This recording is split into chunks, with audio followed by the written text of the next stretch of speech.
Hello বন্ধুরা, সবাই কেমন আছো? আশা করি সবাই খুব ভালো আছো। আমিও খুব ভালো আছি। আজকে আমি দিদার শেষকৃত্য কাজে চলে এসেছি। যাই হোক, দিদাকে আর তো দেখতে পাবো না, এই স্মৃতিটুকু এবার ধরে রাখা, আর কিছুই না। দিদার জন্য সব কাজ হচ্ছে। ভাই তো বস্ত্র, সরি জুতো আর ছাতা দিল।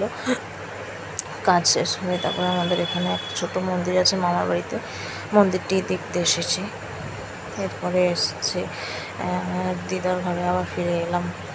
ওখানে কিছুটা তোমার রাতের বেলা হরিনাম হলো। তারপরে পরের দিন সকালে একটুখানি ছোট ভিডিও বানিয়ে নিলাম আমার বাড়ির চারপাশটা। এরপরে যেদিন চলে আসবো সেদিনকে সব আত্মীয় স্বজন মিলে সবাই মিলে একটা বসে সবাই মিলে একটা ছবি তোলার খুব চেষ্টা করলাম। তা প্রথমে এই যে আমার মা, তারপরে মেসো মাসি, তারপর বড় মাসি ছিল, তারপরে আমার ছোটো মাসি, 4 বোন। একটু দিদার যে রুমটায় থাকতো সেই রুমের একটা ছোট্ট ভিডিও বানিয়ে নিলাম। এরপর সবাই একসাথে দেখো ছবিগুলো তুলেছি। ছবিগুলো আমি তোমাদের সাথে পরে শেয়ার করবো। এই যে এখানে আমার মাঝখানে আছে আমার দাদা, তারপরে আরেক দাদা, তারপরে আমার দিদি। এবার সবই কিন্তু আমার মাসির ছেলে মেয়ে। এটা এই যে এটা হচ্ছে আমার বড়দি, বড় মাসি বড় মেয়ে, তোমার কালো শাড়ি পরে হলুদ চুড়িদার হচ্ছে মেঝো মেয়ে। এই যে আমার পুরো ফুল ফ্যামিলি ছবি সবার সাথে আমি শেয়ার করছি।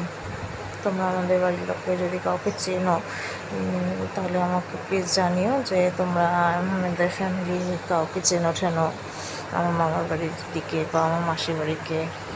তাই এখানে আমরা যে ঘুরতে গেছিলাম, আমি, আমার ভাই, আমার মামার ছেলে, মাসির ছেলের বউ, আমার ছেলে, এই যে সব বোনেরা মিলে, বৌদিরা মিলে একটা ছবি তুললাম সুন্দর। এখানে এখন তো সেলফির যুগ। তারপরে দেখো এই এডিটিংটা দেখো আমার ভাই করেছে, ভাই করে আমার দিদাকে গিফট করেছে। এখানে